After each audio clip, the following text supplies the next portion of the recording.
The Blitz podcast is a part of the Saskatchewan Podcast Network. Find this show as well as many other great shows from Saskatchewan at saskpodcastnetwork.com. Before we get into the show, I just want to bring a little bit of information to a light. Have you ever had one of those episodes where you smelt a certain smell and it brings you back to Grandma's kitchen? Or that certain music where it brings you back to the good old days of doing 180 kilometers an hour trying to get home while banging out Steal My Sunshine by Len. Even just simple sounds which brings you back to when you're 5, 6, 7, 15, 16 years old. Even seeing a vehicle triggers memories from the past. The mind is absolutely insane and very powerful. Even if you, for some odd reason, don't remember anything from a certain year, like 1996, but then all of a sudden, you hear a certain noise, and it brings you back to something like September 12th of 1996. Just like this sound. Sega! Today's date. September 12th, 1996. Hi everybody. This is Tuber and you are listening to the Tuber Show. This has been a very eventful weekend. One of the things that I do have to say is this story is just absolutely insane on how the whole entire thing went down. Okay, just to sum it up, Joe, his sister had a wedding, so Scooter and I, we were invited to go. You know, Joe basically invited like so many people in. And so whatever, Scooter picked me up. We drove down to Medicana Hall, and as we were out there, we noticed that our classmate Ernie was there. So it's like, hey Ernie, how's it going? And he goes, oh, not too bad. What are you guys up to? I'm just here for Joe's wedding, her sister's wedding. It's like, do you want to hang out? And he goes, yeah, okay, fine. It is what it is. So throughout the whole entire night, we just started drinking. What was really cool about this bar was it was free alcohol. It was a Ukrainian wedding, and the alcohol was flowing so much quicker than an old man trying to take a pee. Wait, I guess that would be dust that would be pouring out of his wiener. I don't know. Alright, so anyway, back to the story. Alright, so we met up with Ernie. We were hanging around, sitting around tables, stuff like that, and we were just looking at everybody drinking. Of course, I had to work the next day, which absolutely sucks, so I can drink. Because, you know, the one rule that my mom always had was if you come to work hungover or drunk, I'm going to make your life miserable hell. Guess what? I was not going to test that. Hell no. You'd almost be dumb to test your parent for something like that. So, whatever. I was just having Coke, and the bartender kept asking if I wanted ride to go with it. It's like, no, I got to work tomorrow. Plus, I'm the DD. Oh, okay. Whatever. Everything was going good. One of the best parts, well, not one of the best parts, is Ernie looks at Scooter and goes, is that girl wearing panties? Scooter's like, I don't know. It doesn't look like it.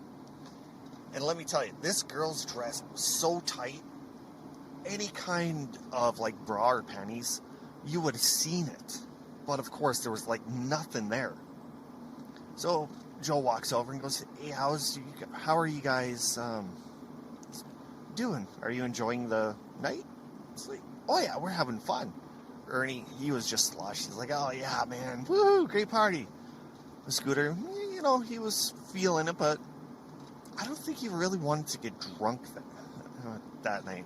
It was one of the weird things. So Ernie's like, Joe, come here. So Joe leans in and goes, what? Does she have panties on? It looks like she's going commando. Joe looks at Ernie, looks at Scooter, looks at me, and of course, the girl is sitting at my side of the table. And as Joe was walking by, he goes, grabs a hold of the zipper and unzips it. As soon as I seen his motion, I jumped over a bunch of chairs, got under the table, flipped over to the other side, and man, she gave me the dirtiest look, like, you little asshole. Her boyfriend looked like he was going to chase me down. All three of us are like, it wasn't him, or it wasn't me, it was Joe. They didn't even believe us. They thought it was me. And I was like, no, seriously, it was Joe. They eventually did grab their drinks and take off. And next, Ernie takes off, goes and does his thing. And so Scooter and I started laughing. It's like, dude, do you want to mix a bunch of these drinks and see if Joe will drink it? So Scooter's like, yeah, let's do it. So we found one of the biggest cups, started putting beer, wine, vodka, rye, everything from all the tables. I started laughing. It's like, dude, watch. Grab a candle, put a couple things of wax on top. Call Joe over, and Joe's like, what are you guys doing? It's like, dude, you should try this. What is it? It's a special drink we made. It's a tuber Scooter. As soon as he puts his nose up to it, he goes, what is this? Takes a sip, almost pukes. He goes, what is that? Oh, it's drinks from around the whole entire table. There's vodka, there's rye, there's beer, there's wine, even a little bit of wax. But Joel looks at us and goes, you guys are freaking idiots. And he, takes off. So Ernie, by then, he's just absolutely smashed. Like, beyond smashed. I've never seen somebody drink so much. Then he goes over to the table and he looks at it and goes, oh, what's this? No, it's a drink that we made Joe, but he didn't want to drink it. He said it was gross. He's not an alcoholic. I'm an alcoholic. Grabs it and chugs the living piss out of it. Like, just to sum it up, this container was bigger than one of those red Solo cups, and he downed it. Scooter and I looked at each other, looked at Ernie, looked at each other, looked at Ernie, looked at each other, and looked at Ernie and went, isn't that gross? He goes, it was actually good. What was it? Beer, vodka, rye, wine, everything on the table, including a little piece of wax. Oh, the wax had flavor. It's like, oh my God, he is going to feel it the next freaking day. Oh, he's going to be drunk. Everybody was having fun. Snacks came out, munching them on that at midnight. And I'm thinking to myself, I'm kind of glad I'm part Ukrainian because this is goddamn fun. So the bartender goes and says, hey, it's last call for alcohol, everyone. So Joe's dad runs up, grabs a whole handful of beer, runs back to the table, puts it down, runs back up to the bar, grabs a whole armful of beer, runs back, sets it down, and as he was running back for the third armful, the lady at the bar slammed the door shut. Joe's dad goes up to the closed window, goes, I paid for that beer, open up and get me beer. You hear the lady on the other side going, no, rules are rules. So once she left, everybody was like, ah. So we stayed out a little bit longer. Of course, we had a little bit of more food. We just ate and ate. So we decided, let's take off. So Ernie came with Scooter and I, piled in Scooter's blue truck. Oh, I love that truck. The loudness of it, the exhaust. Oh, cherry bombs. God damn it, love it. Anyway, or is it blue bombs? I think one. I don't know. Massively loud, dual exhaust, fast. Oh. So we started driving around. We went to this one party over on 11th Street. Ernie goes, oh, drop me off here, man. Drop me off here. They have a guitar. I'm going to start playing, start getting a wail. It's like, all right, whatever. So we dropped Ernie off and said, talk to you later. He says, I'll phone you guys tomorrow. So I gave Ernie my phone number. It's like, dude, just phone me tomorrow. We can hang out. He goes, all right. So Scooter and I drove around a little bit more. You know, night was still young. Decided, screw it. Let's go up to South Hill. So we went up to South Hill. And Scooter knew somebody up there, so we just started visiting. And of course, they were probably upstairs doing something. Meanwhile, I was sitting on the couch doing absolutely nothing. And for some odd reason, I decided I wanted to go for a little walk. So, open up the door, put on my shoes, open up the door, step down, and something didn't seem right. Have you ever had one of those experiences where something is not normal? That's what this was. I'm standing looking at the horizon, and it was brighter than it should have been. It was like 2 o'clock in the morning, so it should have been black. Then all of a sudden, like, almost like huge pieces of ash were falling, and I'm like, is somebody having a bonfire, or is there a building on fire? Then it clued in, something's on fire. So I run in, it's like, Scooter! He goes, what? Something's on fire, man! What? Comes running downstairs, puts on his shoes, steps outside. It's like, dude, there's something on fire over there. We should go check it out. He goes, all right. So we both hopped in this truck, took off, went over by Petrocan. One of the elevators started on fire and is burning. So Scooter and I just sat there and thought, holy crap, man. And we just waited and just watched it burn. Oh, it was just absolutely insane. Then just watching that, all of a sudden you see like this little piece of grass on fire, and you see one guy running up to it and start going. Not sure what he was doing, but you see firefighters come over and kind of escort him away. It was Joe. He was so hammered when he got back to the group that we're standing at. He looks at us and goes, goddamn firefighters. I was trying to put out that fire. They wouldn't. So I start peeing on it. So it's like, what do they say? He said, Joe, just go back. We're going to put it out. He goes, no, you're not. Somebody's got to put it on. Might as well be me. I don't know who said it. Probably Jeremy. But he goes, Joe, your urine probably has more alcohol in it. That would cause more damage. And Joe's like, oh, you're right. So we waited around a little bit. Scooter goes, yeah, I gotta go. It's like, all right, fine, whatever. Can you take me home? So took me home. Sitting there, it's like, I want to go back to the fire.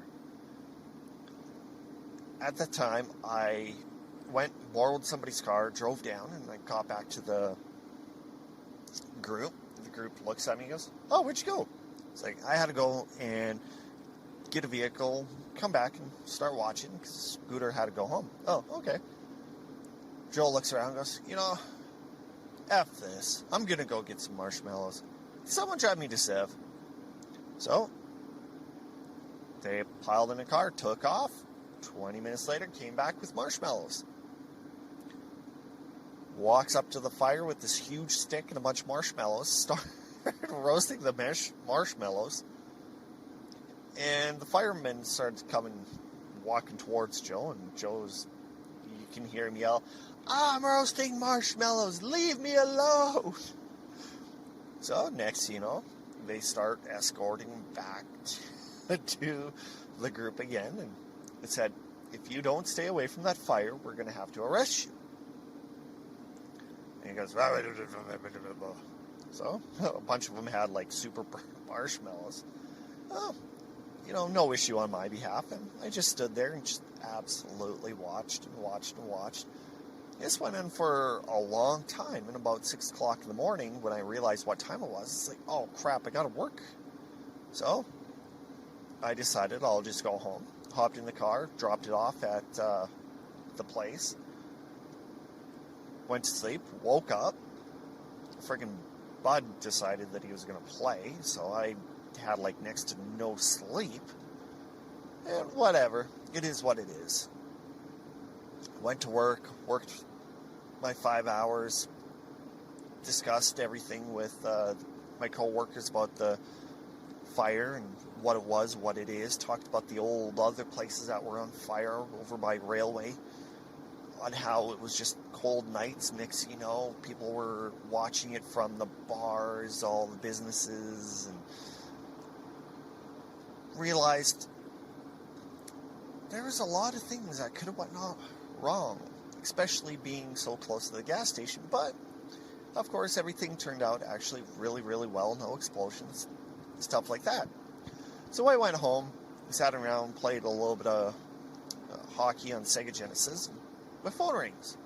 Oh, god dang it. Waddle downstairs, grab the phone. It's like, hello? It was Ernie. He goes, oh man, what happened last night? It's like, why? What do you mean? So I went, grabbed Ernie, came back, or picked him up, brought him back over to my place. It's like, so we started playing hockey, and he goes, dude, what happened last night? So I just told him, we made a concoction, you drank it, you got massively hammered to the point where I'm actually shocked he was still walking, blah, blah, blah, blah, blah, blah, blah. It's like, what happened to you? Well, last thing I remember was drinking one drink, then playing guitar at the Bowman's house. And that was all said and done, and kind of blacked out a bit. And this morning, it was early. When I got back home, it was like 6:30, but it had to be about 6 o'clock. I kept getting sprayed with water. I'm thinking, who is that? Whose ass do I have to kick? So he said that when he opened up his eyes, he was on some person's front lawn in a part of town he didn't even live at, and the water sprinkler was going off because it was early morning watering. It's like, how do you feel? He says, I feel pretty good. Threw up a few times as I was walking home, but that helped. And for some odd reason, I had a chunk of wax that I threw up. What was that about? So, of course, I had to tell him the concoction that we made. He goes, hopefully it tastes better going down, because coming up, that was horrible. I didn't exactly know what I drank. It's like, Ernie, it's one of those nights that you don't want to remember. He goes, good, because I don't remember. It's like, do you remember the fire? He goes, what fire? So he drove by and he goes, oh man, I missed that. God damn. Why didn't you pick me up? It's like, because Scooter was driving, and by the time that the fire was there, we didn't know where you were. Yeah, I was on someone's front lawn. Don't know where, don't know why. Just, I was there. Yeah, and you were so not in the right neighborhood. He goes, I know. So, the rest of the day, Ernie and I, we just played hockey all day, and right now it's about 10 o'clock, got school tomorrow. So, I'm just going to more or less cut the show and be back next week with another wonderful episode of The Tuber Show, starring me, Tuber. And one of these days I'll get Scooter on here, but he never does want to come on. He always says that he doesn't want to be rich and famous. I think he's just going psycho. Alrighty. You know how to get a hold of me. It's just one of those things. Alright, guys. I'll talk to you later. Bye! The Saskatchewan Podcast Network is supported by Connexus. Chances are good this week you got stuck at a train. We've all been there. We all get stuck behind circumstances that seem unmovable, but your finances does not have to be one of them. At Connexus Credit Union, they're more than just a bank. They look beyond sale targets, beyond the products you have, or the account number that you use. They look at movement, motion. They ask themselves, Are our members further ahead today financially than they were yesterday? They want your answer to be yes. So why not say yes to Connexus Credit Union and say yes to improving your financial well-being? Together, let's move that train.